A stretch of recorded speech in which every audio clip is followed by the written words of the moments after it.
शुरुआत में हमें पायरेट यानी समुद्री लुटेरों की एक दुनिया दिखाई जाती है। यहाँ का जो सबसे बड़ा पायरेट था आज उसे गिरफ्तार कर लिया गया था। मरीन फोर्स यानी समुद्री आर्मी का जो हेड था वो उसे आज सजा देने वाला था, उसे जान से मारकर। तो उसे सभी लोगों के सामने लाया जाता है ताकि इसकी मौत देखकर सबको नसीहत हो जाए और आज के बाद कोई पायरेट ना बने, इस दुनिया से तमाम पायरेट्स का खात्मा हो जाए। क्योंकि ये पायरेट इस वक्त का सबसे बड़ा और खतरनाक पायरेट था, क्योंकि उसने अपनी पूरी जिंदगी में बहुत सारा खजाना चोरी करके किसी खास जगह पर छुपा दिया था। और वो पायरेट सब लोगों को बताता है कि मैंने समंदर में बहुत सारा खजाना छुपा के रखा है, इसलिए मैं आप सब लोगों को ये कहता हूँ कि आप समंदर में जाएं और मेरा खजाना ढूंढ कर दिखाएं। अब ये सुनकर लोग इतने खुश हो जाते हैं कि वो उसके लिए नारे लगाने लगते हैं, क्योंकि लोगों में खजाना ढूंढने का जज्बा पैदा हो गया था। अब ये देखकर मरीन बेस के हेड उस पायरेट को फौरन मारने का कहते हैं, जिस पर दो फौजी उसके अंदर अपने बड़े बड़े रॉड घुसा देते हैं और उस पायरेट की वहीं पर ही मौत हो जाती है। लेकिन अब सारे लोग वहाँ से जाने लगते हैं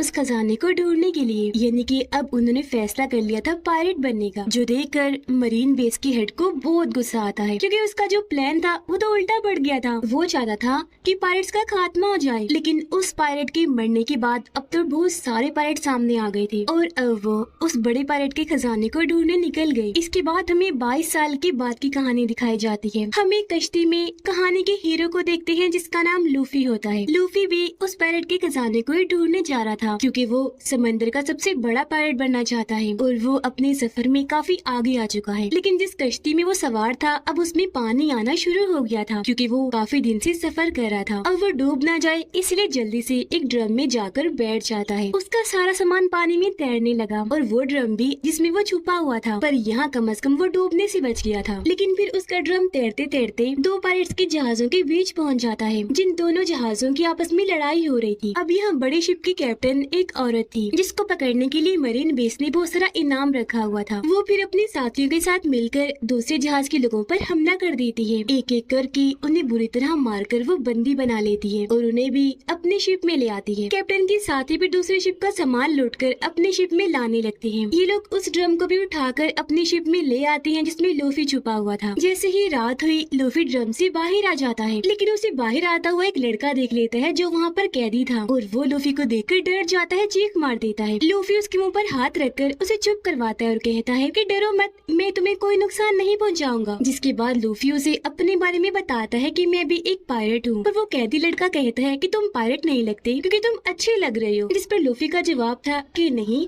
सारे पायरेट एक जैसे नहीं होते, कुछ अच्छे भी होते हैं। अब यहाँ हमें लूफी के बचपन का सीन दिखाया जाता है और हमें पता चलता है कि उसे बचपन से पायरेट बनने का शौक था। लूफी को पायरेट्स का एक हीरो भी बहुत पसंद था जो खुद भी एक पायरेट था और लूफी उसे सिर्फ अपना ही हीरो समझता था। अब जब पायरेट हीरो अपनी टीम के साथ वापस आता है तो लूफी उसे कहता है कि प्लीज मुझे भी अपनी टीम में शामिल कर लीजिए ना। जिस पर वो जवाब देता है, बेटा तुम अभी छोटे हो, पायरेट बनने के लिए भी तैयार नहीं हो, क्योंकि ये काम बहुत खतरनाक होता है। अब ये सुनकर लूफी को जोश आ गया। वो शिप की सबसे ऊंची जगह पर जाकर सबका ध्यान अपनी तरफ करता है और फिर चाकू अपने चेहरे पर घुसा कर निशान बना लेता है ताकि वो सबको दिखा सके कि मैं अब बच्चा नहीं रहा और पायरेट बन सकता हूँ। कहानी वापिस से प्रेजेंट टाइम मौजूदा वक्त में आ जाती है, जहाँ ये सारी बात लूफी उस कैदी लड़के को बता रहा था। वो लड़का उससे पूछता है कि तुम पायरेट बनने का सपना कैसे देख सकते हो, क्योंकि पायरेट होना इतनी भी खास बात नहीं। इस पर लूफी जवाब देता है कि नहीं, पायरेट होना बहुत अच्छा होता है, क्योंकि पायरेट बनकर आप अपने साथियों के साथ समंदर की सैर कर सकते हैं, एडवेंचर पर जा सकते हैं और तो और पायरेट्स को कोई कुछ कहता भी नहीं, वो आजाद होते हैं। इसीलिए तो देखो मैं इतना खुश हूँ पायरेट बनकर। कैदी लड़का कहता है मैं भी आजाद होना चाहता हूँ, लेकिन जो इस शिप के कैप्टन है उसने मुझे यहाँ पर कैद करके रखा हुआ है और वो मुझे आजाद कभी नहीं होने देगी। कैप्टन के खराटों की आवाज इतनी ज्यादा थी कि लूफी पूछता है, अरे ये क्या, ये कैसी आवाज है, क्या तुमने कोई समुद्री मॉन्स्टर पकड़ के यहाँ पे रखा हुआ है? जिस पर कैदी लड़का कहता है, अरे नहीं नहीं यार, ये तो हमारी कैप्टन के खराटों की आवाज है। अब वो कैदी लड़का लूफी को चुपके ऊपर लेकर जाता है और कहता है कि अभी सब सो रहे हैं तो तुम यहाँ से भाग जाओ। अब जब लूफी वहाँ से जा रहा था तो उनकी आहट से सब लोगों को पता चल जाता है और वो नींद से उठ जाते हैं। जिसके बाद कैप्टन भी यहाँ पर आ जाती है। अब कैप्टन को लगता है कि कैदी लड़का मुझे धोखा दे रहा था, वो भी यहाँ से भाग रहा था, इसलिए वो अपने हथियार से इन दोनों पर हमला कर देती है। वो पहले कैदी लड़के को मारती है, लेकिन लूफी आगे आकर उसके हथियार को साइड पर कर देता है। कैदी लड़के को बचा लेता है, जिसके बाद वो अकेला ही कैप्टन और उसके साथियों से लड़ने लगता है। हालांकि कैप्टन के साथी उस पर गोलियां चलाते हैं, लेकिन एक भी गोली लूफी का कुछ बिगाड़ नहीं पाती। ये देखकर कैप्टन को गुस्सा आ जाता है और वो अपना भारी हथियार उठाकर लूफी की पेट पे जोर से मारती है। लेकिन हैरत, यहाँ पर लूफी अपने जिस्म को लचकदार बनाकर खींचता है और ऐसे उसके वार से बच जाता है। ये देखकर कैप्टन काफी हैरान रह जाती है कि इसने अपने जिस्म को लचकदार कैसे कर लिया। और फिर तभी लूफी अपने हाथों को भी लंबा लंबा लचकदार बनाकर शिप की दूसरी साइड पर चला जाता है। तब कैप्टन भी वहाँ पर आ जाती है। वो दोबारा से अपने हथियार से उस पर हमला करती है, लेकिन लूफी पीछे हट जाता है और तब शिप का व्हील टूट जाता है और वहाँ पर आग लग गई। सारी सूरत हाल को देखकर कैप्टन आग बगोला हो जाती है। उसे कैदी लड़के पर गुस्सा आ रहा था, इसलिए वो अपने हथियार से अब उस पर हमला करती है। लेकिन तभी सामने आ गया लूफी। हथियार उसके सर पर लगा, उसका सर कुचला गया, लेकिन हैरत उसे कुछ भी नहीं हुआ। जिसके बाद लूफी अपनी सबसे खतरनाक मूव यानी मारने का जो उसका सबसे अच्छा तरीका था वो उसका इस्तेमाल करता है। अपना हाथ लंबा लचकदार बनाकर बड़ा सा मुक्का बनाता है और उससे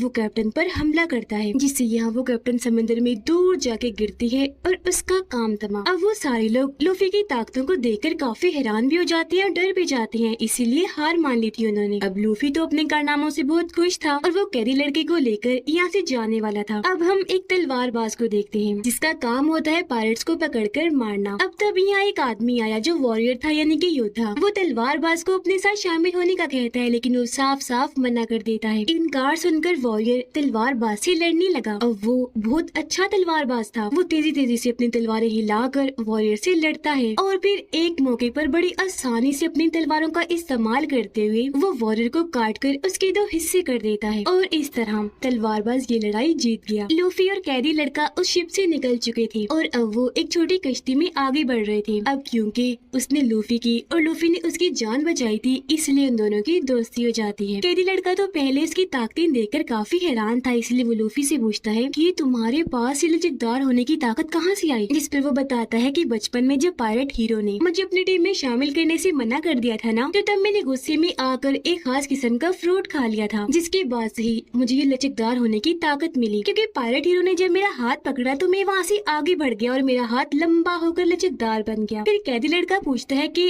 अब हम कहाँ जा रहे हैं? लूफी उसे बताता है कि हम जा रहे हैं ग्रैंड लाइन पर, यानी वही जगह जहाँ पर बड़े पायरेट का खजाना छुपा हुआ है। वो लड़का पूछता है क्या तुम्हें ग्रैंड लाइन का रास्ता पता है? इस पर लूफी जवाब देता है मुझे तो नहीं पता। फिर अब वो लड़का कहता है कि तुम्हारी तरह मेरा भी एक सपना है। मैं दरअसल मरीन सोल्जर बनना चाहता हूँ ताकि कमजोर लोगों की मदद कर सकूँ। ये सुनकर लूफी कहते तो भाई ठीक है, काम कर लेते हैं। हम अब यहाँ से जाते हैं मरीन बेस पर। मुझे वहाँ से ग्रैंड लाइन का नक्शा मिल जाएगा और तुम वहीं पर रुक जाना मरीन सोल्जर बनने के लिए। जिस पर कैदी लड़का कहता है अरे वाह, ये तो बहुत अच्छा आइडिया है, चलो फिर ऐसे ही करते हैं। और अब ये दोनों मरीन बेस पर जाने के लिए निकल जाते हैं। अब इसी बीच समंदर में हम नामी नाम की एक लड़की को देखते हैं जो अपनी कश्ती में थी और उसकी हालत खराब थी। वो मरने वाली थी क्योंकि उसे काफी कमजोरी महसूस हो रही थी। उसने जब आंखें खोली तो उसे वहाँ पर एक बड़ी कश्ती दिखाई देती है जिसके अंदर 2 लड़के थे। तब नामी उनसे मदद मांगती है, लेकिन तभी वो देखती है कि ये दोनों तो पायरेट्स हैं, इसीलिए अपनी कश्ती में रखा हुआ बॉक्स वो चादर ढककर छुपाने की कोशिश करती है। ऐसा लग रहा था जैसे उसमें कोई कीमती चीज हो। ये देखकर वो दोनों लड़के अपनी कश्ती से उतरकर नामी की कश्ती में आ जाते हैं और उस बॉक्स को खोलकर देखने की कोशिश करते हैं। जैसे ही उन्होंने बॉक्स खोला, हैरत, उसमें कुछ भी नहीं था। अब जब लड़कों ने ऊपर देखा तो नामी उनकी कश्ती चुराकर वहाँ से भाग जाती है, क्योंकि ये सब उसने नाटक किया था ताकि वो लड़के इसकी कश्ती में आए और ये उनकी कश्ती लेकर भाग सके। और अब नामी भी पास की मरीन बेस पर आ जाती है। उधर लूफी और कैदी लड़का एक होटल में बैठकर खाना खा रहे थे, जहाँ तभी वो तलवारबाज भी आ जाता है। एक बच्ची उसके लिए अपने हाथों से खाना बना कर लाती है, लेकिन तभी यहाँ पर मरीन कैप्टन का बदतमीज बेटा आ जाता है। वो बच्ची के हाथ से खाना छीन कर नीचे गिरा देता है और अपने पाँव से कुचल देता है, जिसके बाद वो बच्ची से भी काफी बुरा पेश आता है। बच्ची काफी परेशान हो गई, जो चीज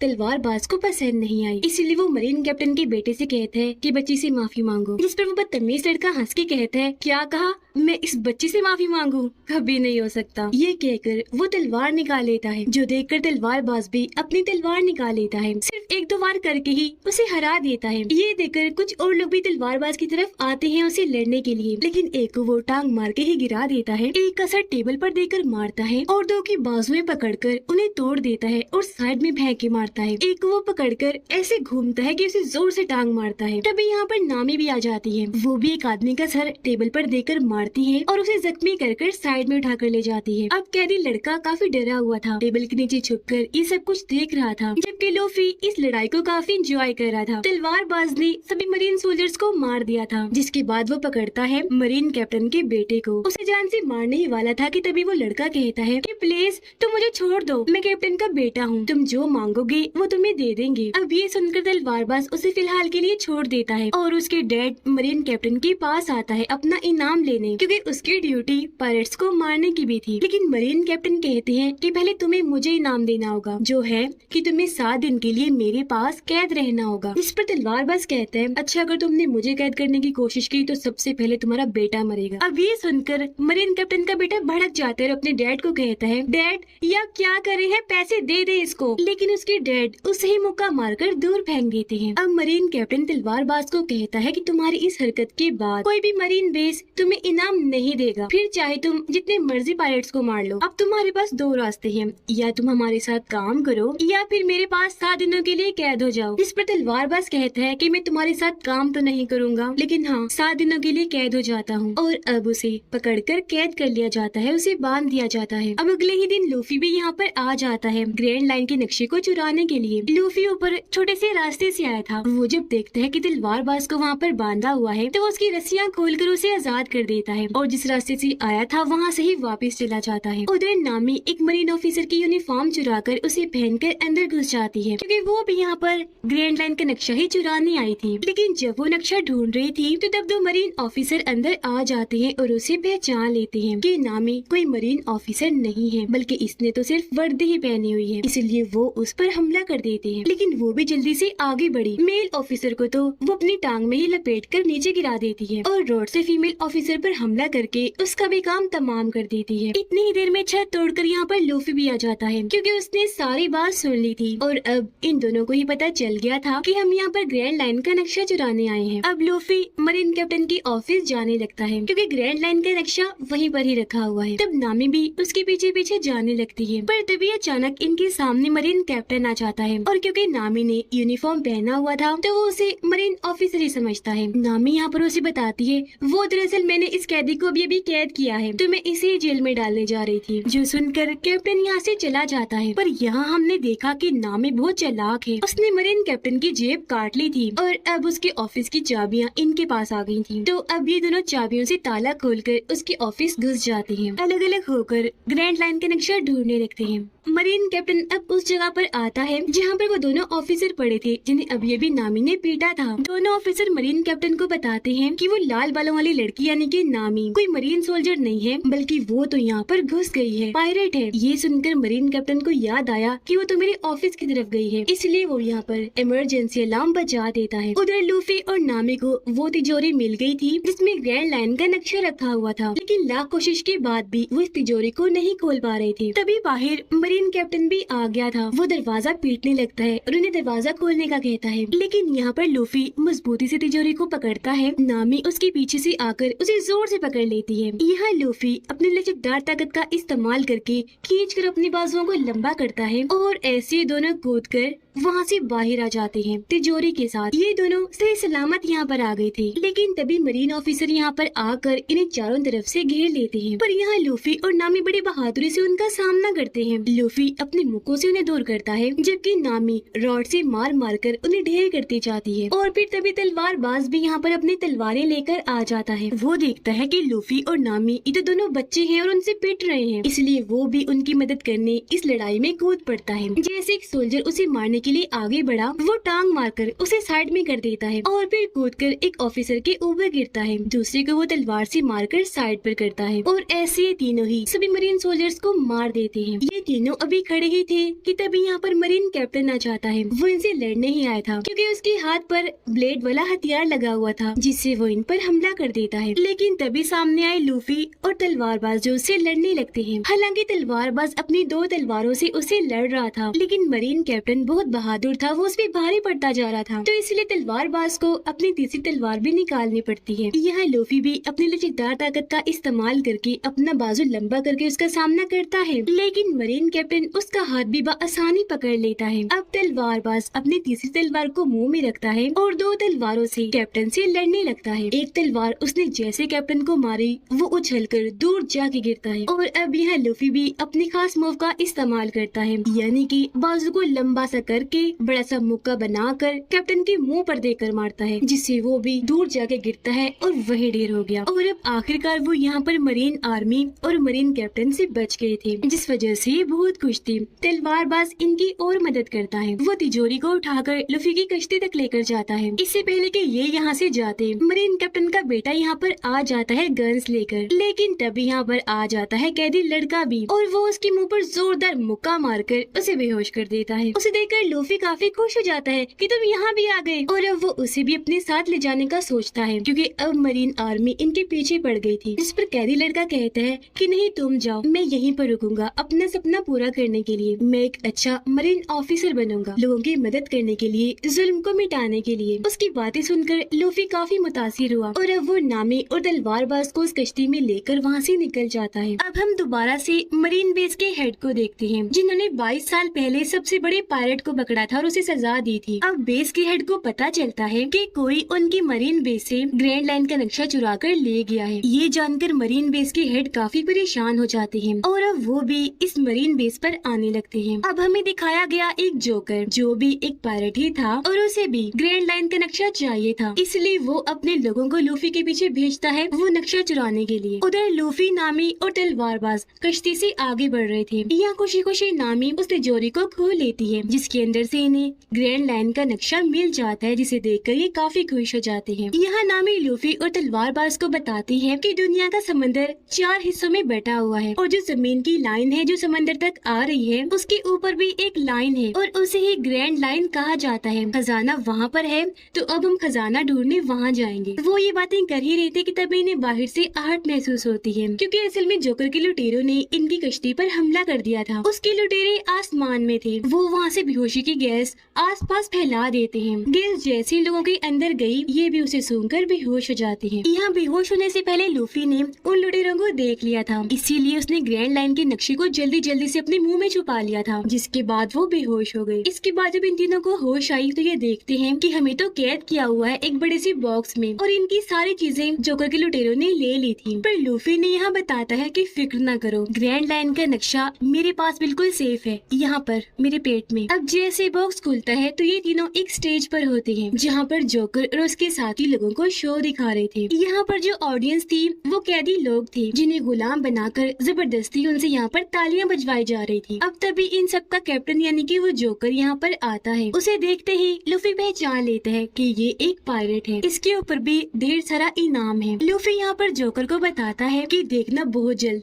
मैं पायरेट्स का किंग बनने वाला हूँ। जिस पर जोकर हंसते हुए कहता है, ओ तुम बनोगे पायरेट्स के किंग, देख लेना मैं बनूंगा जब मैं ग्रैंड लाइन का नक्शा चुरा लूंगा ना और वो खजाना मुझे मिल जाएगा ना तब। जो कहने के बाद जोकर उनसे ग्रैंड लाइन का नक्शा मांगता है, लेकिन तभी यहाँ चालाक नामी सामने आई और कहती है, क्या तुम नक्शा कर रहे हो? पता है तुम्हें हमारे पास नक्शे से भी बढ़कर कुछ है। ये कहकर वो लूफी की टोपी लेती है और उसे हवा में ऊपर उछाल देती है। अब जैसे सबका ध्यान ऊपर गया, मौका पाकर वो यहाँ से भाग जाती है। अपनी टोपी पकड़ने के लिए लूफी अपना हाथ फिर से लंबा करता है। अब उसकी लचकदार ताकत देखकर सारे ही लोग काफी दंग रह जाते हैं, यहाँ तक कि वो जोकर भी कि ये इसने कैसे कर दिया। अब जब नामी सर्कस से बाहर आती है तो वो देखती है कि जोकर ने इनका पूरा शहर तबाह बर्बाद कर दिया है। शहर की बुरी हालत देखकर वो भी सोच रही थी कि तब यहाँ पर जोकर के लोग आकर उसे पकड़ लेते हैं और दोबारा से उसे अपने हेड जोकर के पास ले आते हैं। तभी जोकर के लोग तलवारबाज और नामी को पकड़कर उन्हें अपने साथ ले जाते हैं। जोकर लूफी के पास आता है और उससे ग्रैंड लाइन के नक्शे के बारे में पूछता है, लेकिन वो उसे कुछ नहीं बताता, जिस वजह से जोकर को गुस्सा आ गया और वो लूफी को सजा देने के लिए उसके हाथ पांव बंधवा देता है और उन्हें खिंचवा कर और लंबा लचकदार कर देता है, क्योंकि उसे लग रहा था कि ऐसा करने से लूफी को तकलीफ होगी। लेकिन लूफी तो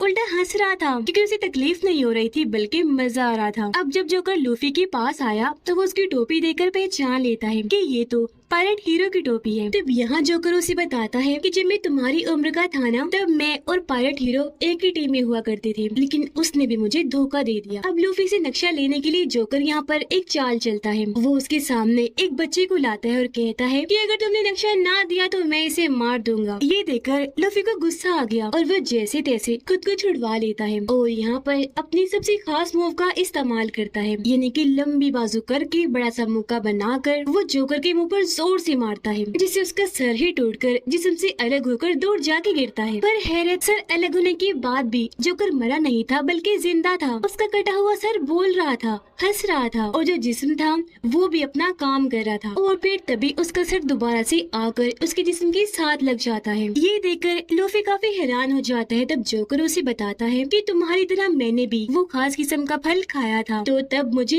ये ताकत मिली, यानी कि मैं अपने जिस्म को हिस्सों में काट भी सकता हूँ और दोबारा से जोड़ भी सकता हूँ। अब जोकर वहीं खड़े खड़े अपना हाथ अलग करता है और हाथ को लूफी के पास भेजकर जो बेहोशी वाली गैस है उसे फिर से फोड़ देता है, जिससे लूफी बेहोश हो जाता है। उधर नामी और तलवारबाज को अब कैद कर दिया गया था, लेकिन यहाँ पर नामी के पास ताले को खोलने की चाबी थी, जिसकी मदद से वो ताला खोलने लगती है। लेकिन तभी यहाँ पर जोकर का एक साथी आ गया। वो तलवारबाज के पास आकर कहता है कि तुमने मेरे भाई और मेरे लोगों को बड़ा भगा भगा कर मारा था और आज मैं उस चीज का बदला लूंगा, तुम्हें भी बिल्कुल वैसे ही मारूंगा। अब तलवारबाज गोल चीज पर बंधा हुआ था जैसे कोई पहिया होता है, जिसे जोकर का वो आदमी घुमा देता है और चाकू की मदद से बार बार उस पर निशाना लगाता है, लेकिन ये नाकाम निशानेबाज था और इसका एक भी निशाना ठीक नहीं लगता। इसी दौरान नामी ताला खोल लेती है और जल्दी से बाहर आकर जोकर के इस आदमी को जोर से टांग मारती है और उसे तलवारबाज की तरफ फेंकती है। तलवारबाज जल्दी से उसे अपनी बाजू की मदद से पकड़ लेता है। नामी तलवारबाज की रस्सियां खोलती है। जब आजाद होते ही उस आदमी को मारकर आसानी से बेहोश कर देता है और ये दोनों यहाँ से बाहर आ जाते हैं। अब मरीन बेस के हेड भी यहाँ पर आ गए थे। यह मरीन कैप्टन मरीन बेस के हेड से झूठ बोलता है, इसलिए ताकि वो कैदी लड़के को फंसा सके। वो कहते हैं मेरे बेटे की गलती थी, जिस वजह से वो पायरेट यानी कि लूफी ग्रैंड लाइन का नक्शा चुरा कर यहाँ से भाग गया, लेकिन मेरे बेटे को एक नए मरीन ऑफिसर ने बचा लिया, जो कहकर वो उसे कैदी लड़के से मिलवाता है। मरीन बेस के हेड जैसे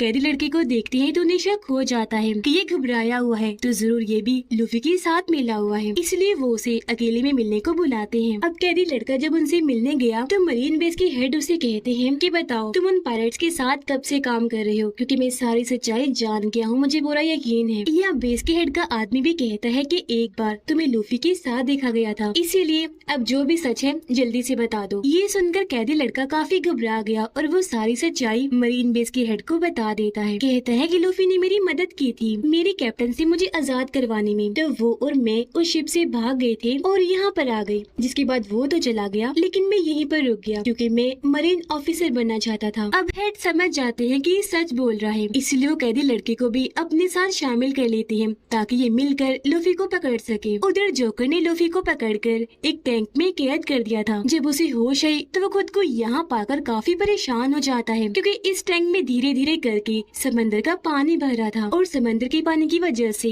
लूफी यहाँ पर अपनी ताकतों का इस्तेमाल नहीं कर पाता, क्योंकि वो यहाँ पर कमजोर पड़ता जा रहा था। तभी यहाँ पर जोकर भी आ गया और वो उसे दोबारा ग्रैंड लाइन का नक्शा मांगता है, लेकिन लूफी उसे नहीं देता। इस वजह से जोकर को काफी गुस्सा आ गया और वो टैंक में पानी की स्पीड बढ़ा देता है और अब समंदर का पानी तेजी से वहाँ पर आकर लूफी पर गिरने लगा। अब हमें यहाँ दोबारा से लूफी के बचपन का सीन दिखाया जाता है, जहाँ पर उस वक्त वो काफी दुखी था जब पायरेट हीरो उसे अकेला ही छोड़कर चला गया। उसके जाने के बाद यहाँ पर एक और पायरेट आया जो बहुत बुरा था। वो आते ही लूफी को पकड़कर उसे मारने लगता है, परेशान करने लगता है। लेकिन ठीक इसी वक्त पर यहाँ पर पायरेट हीरो दोबारा आ गया। उसने जब देखा कि लूफी के साथ ये ऐसा सलूक कर रहे हैं तो उसने एक एक करके उस पायरेट के सभी साथियों को मारकर ढेर कर दिया। लेकिन तब तक वो बुरा पायरेट लूफी को लेकर कश्ती में बिठाकर समंदर में आ गया। पर तभी यहाँ पर एक बहुत बड़ा समुद्री मॉन्स्टर आकर इनकी कश्ती पर हमला कर देता है, जिससे इनकी कश्ती पलट गई और ये दोनों समंदर में जाके गिरते हैं। डूबने की वजह से उस बुरे पायरेट की तो वहीं पर मौत हो जाती है। इससे पहले कि लूफी भी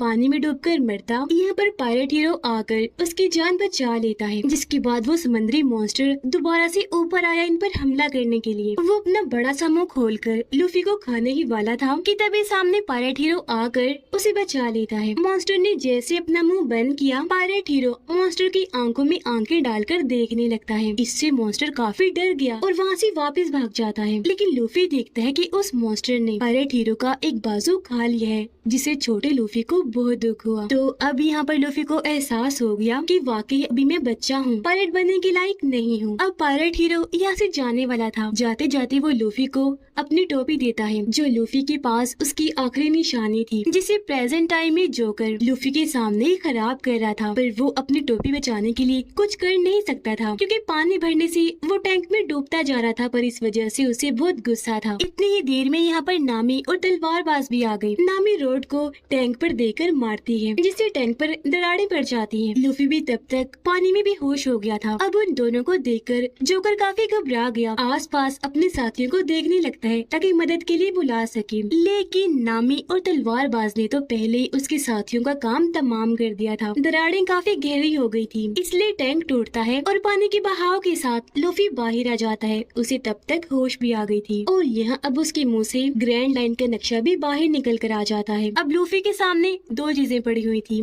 नक्शा और उसकी टोपी। क्योंकि उसकी टोपी ज्यादा जरूरी थी, इसीलिए वो उसकी तरफ ही बढ़ता है। लूफी टोपी उठाता है, जबकि जोकर वो नक्शा उठा लेता है, जिसे देखकर वो काफी खुश हो रहा था। ये देखकर तलवारबाज उस पर तलवार से हमला करता है। तलवारबाज ने उसका गला काटा था, लेकिन अपनी ताकत से वो गला दोबारा जोड़ लेता है और उन्हें ही अपनी ताकतें दिखाने लगता है। यानी कि उनकी आंखों के सामने वो अपने जिस्म के हिस्से काट कर दोबारा से जोड़ने लगता है और फिर वो अपने जिस्म के बहुत सारे टुकड़े करके उनसे नामी और तलवारबाज पर हमला करवा देता है। हालांकि नामी और तलवारबाज उसके जिस्म के टुकड़ों से लड़ रहे थे, लेकिन वो इन पर भारी पड़ रहा था। ये देखकर लूफी को जोकर पे काफी गुस्सा आया, इसलिए वो भी उठा उसे लड़ने के लिए। वो यहाँ पर अपने स्पेशल मूव का इस्तेमाल करता है, अपना मुक्का उसके पेट के आर पार कर देता है। लेकिन इससे भी जोकर को कुछ नहीं होता और अब वो लूफी पे भी भारी पड़ता है। जोकर का कटा हुआ हाथ आकर लूफी की गर्दन को पकड़ लेता है और उसका गला दबाने लगता है। लूफी ने जब साइड पर देखा तो वहाँ पर बहुत सारे बॉक्सेस पड़े हुए थे, जिन्हें लूफी नामी को दिखाता है और अपना सारा प्लान समझाता है। जिसके बाद लूफी और तलवारबाज बारी बारी करके जोकर के जिस्म के टुकड़ों को बॉक्सेस की तरफ फेंकते हैं और नामी जल्दी से रॉड की मदद से उन्हें कैद करती रहती है। इस वजह से जोकर के पास अब जिस्म के बहुत थोड़े हिस्से रह गए थे और अब वो काफी छोटा हो गया था। और अब यहाँ पर लूफी अपनी खास ताकत का इस्तेमाल करता है। वो अपने दोनों बाजों को लंबा करके बड़े बड़े हाथ बनाता है, दोनों हाथों से एक साथ उस पर हमला करके उसे वहाँ से उड़ा देता है। जिसके बाद लूफी वो नक्शा नामी को दे देता है, क्योंकि अब उसे इन दोनों पर भी यकीन हो गया था और ये अच्छे दोस्त बन गए थे। अब ये तीनों मिलकर वहाँ पर कैद लोगों को आजाद करवाते हैं, जिन्हें ऑडियंस बनाकर वहाँ पर बिठाया गया था। उधर मरीन बेस के हेड ने मरीन कैप्टन को गिरफ्तार कर लिया था और उन्हें वहाँ पर बांध दिया था, क्योंकि हेड जान चुके थे कि एक अच्छा मरीन कैप्टन नहीं है, ये बहुत ही बुरा है और बहुत नाइंसाफी करता है, बेहद जालिम भी है। अब मरीन बेस के हेड ये फैसला करते हैं कि अब मैं खुद अपनी नई मरीन आर्मी बनाकर लूफी को पकड़ने के लिए निकलूंगा। उनकी नई मरीन आर्मी सामने खड़ी हुई थी, जिनमें कैदी लड़का और मरीन कैप्टन का बेटा भी शामिल था, जिसके फौरन ही बाद ये लूफी को पकड़ने के लिए समंदर में निकल जाते हैं। उधर लूफी सबको आजाद करवाकर अपने दोनों साथियों नामी और तलवारबाज को लेकर कश्ती में बैठकर वहाँ से निकल जाता है। अब तभी नामी अकेले में जाती है और किसी को कॉल करके बताती है कि ग्रैंड लाइन का नक्शा मेरे पास आ गया है और अब मैं आ रही हूँ, जिससे यहाँ हम समझ पाए कि नामी उन्हें धोखा दे रही है और वो किसी और के साथ मिली हुई है। अब यहाँ से हमें 7 साल के पहले का वक्त दिखाया जाता है, जहाँ पर एक बच्चा जो दरअसल लूफी का दोस्त था, वो अपने गाँव में हर वक्त ये अफवाह फैलाता रहता था कि लुटेरे आ गए, जल्दी से छुप जाएं। इस वजह से सब लोग काफी डर जाया करते थे और फौरन अपने अपने घरों में जाकर छुप जाते थे। अब लोगों को लगता था कि वो सच बोलता है, लेकिन कुछ अरसे के बाद लोगों को ये एहसास हुआ कि वो झूठ बोलता था। यहाँ पर कोई लुटेरे नहीं आया करते थे, इसीलिए अब कोई भी उसकी बात का यकीन नहीं करता। वो लोग डरते नहीं और ना ही अपने घरों में जाकर छुपते हैं। अब कहानी वापस आ जाती है प्रेजेंट टाइम में, जहाँ वो बच्चा यानी कि लूफी का दोस्त अब बड़ा तो हो चुका है, लेकिन अभी भी वो अफवाहें फैलाता है कि लुटेरे आ गए, जल्दी से छुप जाओ। लेकिन अब कोई उसकी बात का यकीन नहीं करता। उधर लूफी और उसके साथी जब आगे बढ़ रहे थे तो उनका शिप खराब हो जाता है, क्योंकि उसमें सुराख हो गया था और पानी अंदर आ रहा था। तो इसीलिए अब ये लोग नई शिप खरीदने के लिए उसी लड़के यानी लूफी के दोस्त के आइलैंड पर आ जाते हैं और अपने पुराने शिप को पानी में ही डूबने देते हैं, ताकि उसके जरिए कोई इन तक पहुँच न सके। मरीन बेस के हेड अपनी टीम को लेकर आगे बढ़ रहे थे लूफी को पकड़ने के लिए। जोकर उन बॉक्सेस में से अपने जिस्म के सारे हिस्से वापिस ले चुका था, जिन्हें जोड़कर अब वो पहले जैसा बन गया था। वो भी वहाँ पर खड़ा ही था जाके तभी उसके पास अजीब सा मछुआरा आता है और कहता है कि चलो मेरे साथ, तुम्हें हमारे मछुआरे के हेड ने बुलाया है। पर जोकर उसके साथ जाने से मना कर देता है और वहाँ से भागने की कोशिश करने लगा, लेकिन तभी वो अजीब मछुआरा उसके मुंह पर जोरदार मुक्का मारता है, जिससे जोकर वहीं पर बेहोश हो जाता है। तब मछुआरा उसे उठाकर अपने साथ ले आया। उधर लूफी इस आइलैंड पर फिर रहा था और अपने लिए नए शिप की तलाश कर रहा था, जहाँ पर एक शिप उसे पसंद आ भी जाती है। वो जब उसे पास से देखने गया तो इस शिप में लूफी का वही दोस्त था जो बचपन में अफवाहें फैलाया करता था। यहाँ वो लूफी से मिलता है और उसे बताता है कि मैं ही इस शिप की देखभाल करता हूँ। अगर तुम्हें ये शिप चाहिए तो चलो, मैं तुम्हें अपने दोस्त से मिलवाने ले चलता हूँ, क्योंकि ये शिप उसकी है, बल्कि शिप ही तो क्या, पूरा आइलैंड ही उसका है। जो सुनकर लूफी, नामी और तलवारबाज उससे मिलने के लिए तैयार हो गए और अब लूफी का दोस्त उन तीनों को अपने दोस्त से मिलवाने ले जाता है उसके घर पर, जहाँ उसका घर हम देखते हैं बहुत शानदार खूबसूरत था, क्योंकि वो लड़की बहुत अमीर थी। जिसके बाद वो लड़की अंदर से निकलकर बाहर आती है। उसके साथ उसका दोस्त भी था, लड़की के साथ उसका दोस्त भी था जिसका नाम क्लाडोर था। अब इस अमीर लड़की की कल 28वीं बर्थडे थी, यानी कल वो 18 साल की हो जाएगी। तो उसका दोस्त यहाँ पर आकर उसे पहले ही हैप्पी बर्थडे विश कर देता है। वो फिर अमीर लड़की से लूफी, नामी और तलवारबाज को भी मिलवाता है, ये कहकर कि ये तीनों भी मेरे साथी हैं। तब अमीर लड़की उस लड़की यानी लूफी के दोस्त को कहती है कि आज रात तुम और तुम्हारे ये साथी यहीं पर रुक जाओ हमारे साथ रात का खाना खाने के लिए। यहाँ पता चला कि अमीर लड़की के मॉम डैड मर चुके हैं और अब वो इस घर में बिल्कुल अकेली रहती है, इसीलिए उसका दोस्त कलाडोर और नौकर ही उसकी देखभाल करते हैं। अब वो अमीर लड़की जब अकेली बैठी थी तो खुफिया रास्ते से वो लड़का यानी लूफी का दोस्त उसके पास आता है। बर्थडे गिफ्ट के तौर पर वो उसे समंदर से लाया हुआ मोती देता है और उसे खुश करने के लिए यह बड़ी बड़ी बातें करता है कि मैं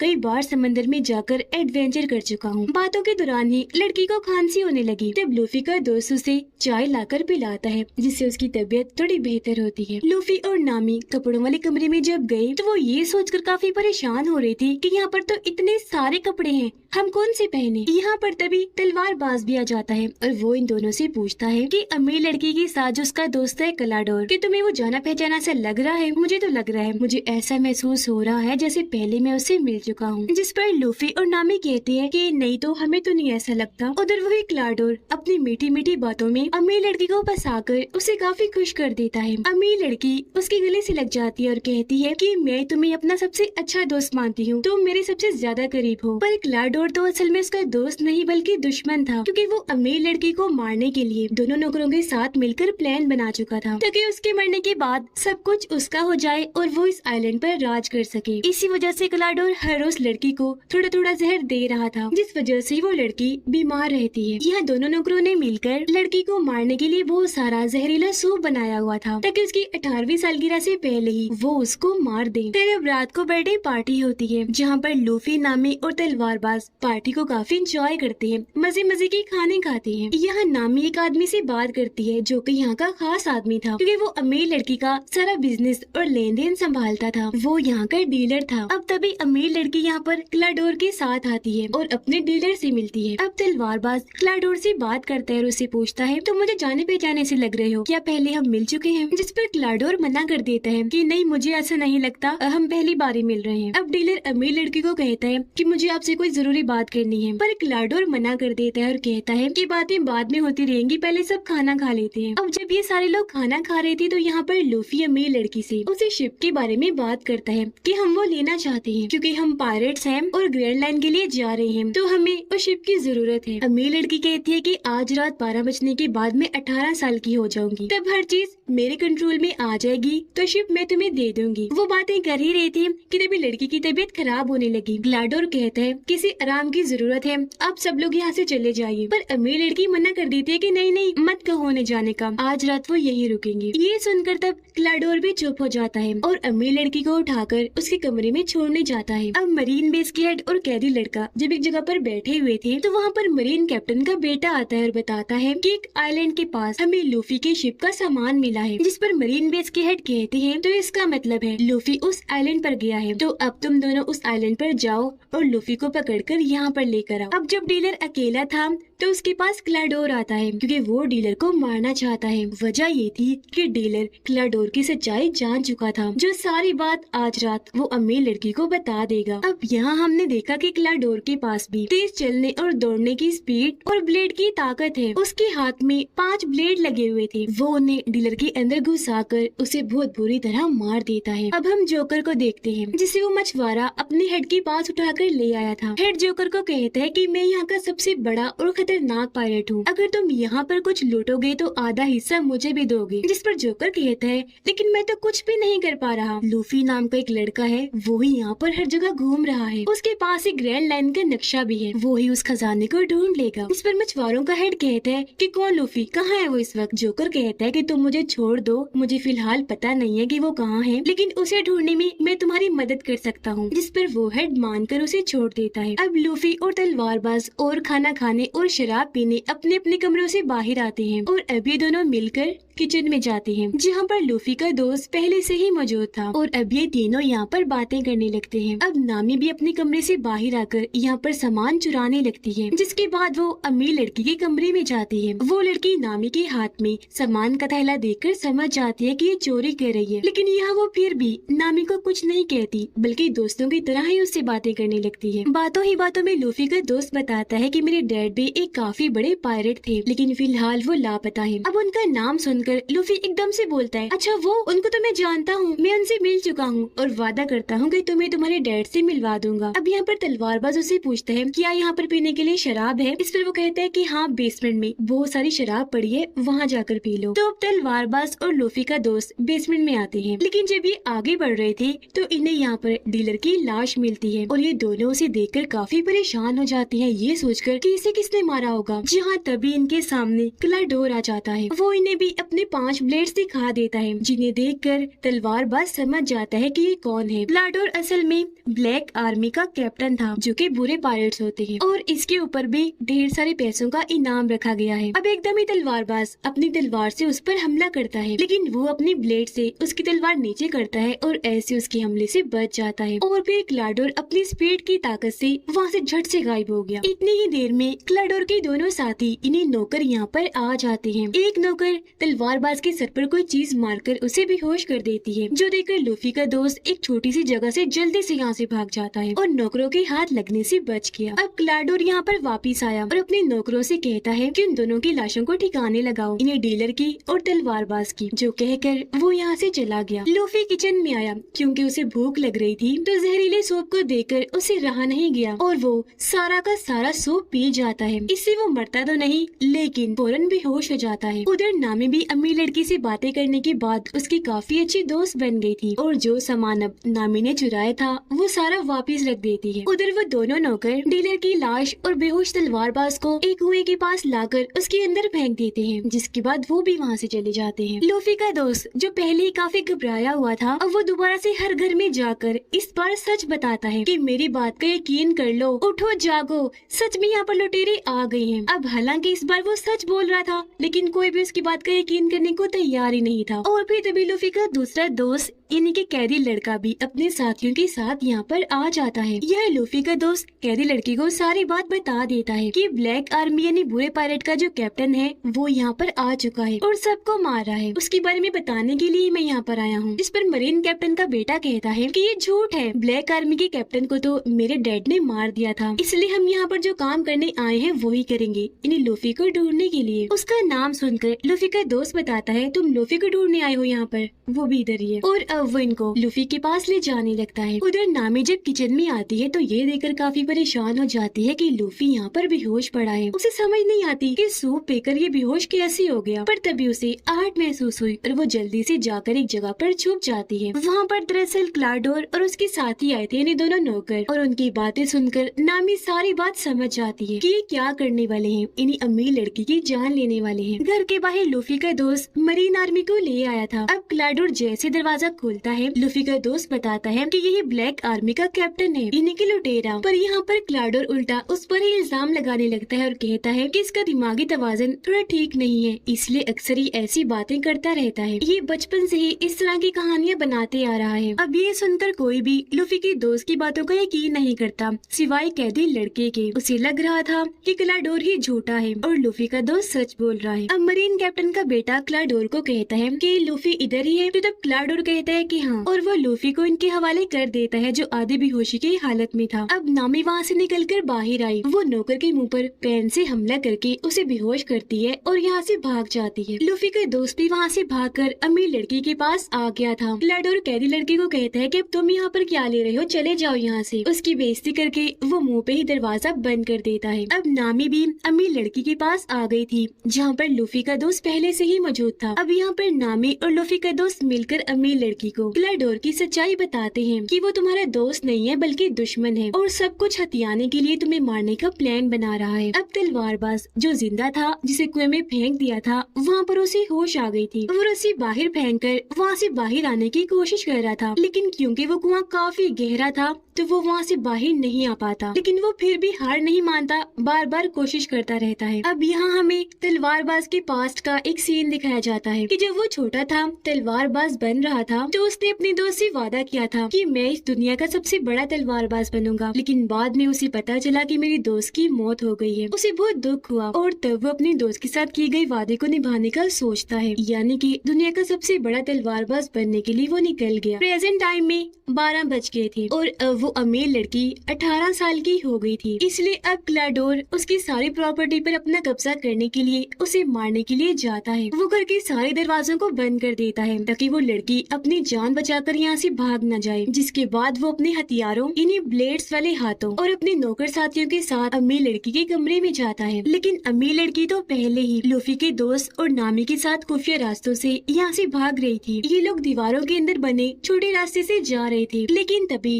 अमीर लड़की को खांसी हो जाती है। उसकी आवाज क्लाडोर ने सुन ली थी और उसे पता चल गया था कि वो लोग कहाँ हैं। इसीलिए वो उस दीवार में अपना ब्लेड्स वाला हाथ घुसा देता है। तलवारों से तीनों बाल बाल बचते हैं और अब ये जल्दी से यहाँ से भाग जाते हैं। तलवारबाज कुएं में अब खुद ही ऊपर आने की कोशिश करता है। वो चढ़कर ऊपर आ रहा था, लेकिन बार बार नीचे गिर रहा था। लेकिन इस बार भी वो हार नहीं मानता और बड़ी हिम्मत करके दोबारा से उठा, ऊपर चढ़ने लगा और आखिरकार वो कुएं से बाहर आ ही जाता है। उधर कैदी लड़का लूफी को पकड़कर अपने साथ ले जा रहा था। लूफी को होश आने लगी, इसलिए कैदी लड़का उसके पास जाता है। अब लूफी यहाँ पर पूरी तरह होश में आकर कैदी लड़की को कहता है कि मुझे यहाँ से वापस जाना होगा, क्योंकि क्लाडोर सच में बहुत खतरनाक है और मेरे दोस्तों की जान को खतरा है। मुझे उन्हें बचाना है, क्योंकि वो सच में ब्लैक आर्मी का कैप्टन है। लेकिन तभी मरीन कैप्टन का बेटा लूफी पर गन तान देता है ताकि वो यहाँ से भाग न सके। इतनी ही देर में तलवारबाज भी यहाँ पर आ गया था और वो उसके सभी साथियों को मार देता है। फिर वो मरीन कैप्टन के बेटे को जोरदार मुक्का मारता है, जिससे वो वहीं बेहोश होकर गिर जाता है। जिसके बाद लूफी और तलवारबाज अपने साथियों को बचाने के लिए निकल जाते हैं। घर में वो तीनों यानी कि अमीर लड़की, लूफी का दोस्त और नामी एक पुराने कमरे में आकर छुप जाते हैं। लेकिन तभी क्लाडोर भी यहाँ पर आ जाता है। उसे शक था कि वो यहीं पर है, इसीलिए वो उन्हें ढूंढने लगता है। इसी दौरान लूफी और तलवारबाज भी जैसे तैसे घर का एक रास्ता खोलकर अंदर आ ही जाते हैं। लूफी जाता है ऊपर और तलवारबाज दूसरी साइड पर। तलवारबाज के सामने क्लाडोर के दोनों नौकर साथ ही आ जाते हैं, तो वो जल्दी से अपनी तलवार पकड़कर उनसे लड़ने लगता है। अमीर लड़की और नामी जैसे बाहर आए, क्लाडोर जल्दी से आगे आकर उन्हें पकड़ लेता है। वो उन्हें बस मारने ही वाला था कि तभी लूफी का दोस्त अपने हथियार से उस पर निशाना लगाता है, लेकिन इस बार भी वो बच जाता है। क्लाडोर को कुछ नहीं होता। अब क्लाडोर फुल स्पीड के साथ उसके पास आया और उस पर हमला करके उसे दूर फेंक देता है। फिर वो अमीर लड़की और नामी के पास आया। उसने अपना ब्लेड्स वाला हाथ ऊपर उठाया अमीर लड़की को मारने के लिए, लेकिन तभी पीछे लूफी आ गया, जिसने अपना हाथ लचकदार बना के लंबा करके उसे पकड़ लिया और ऐसे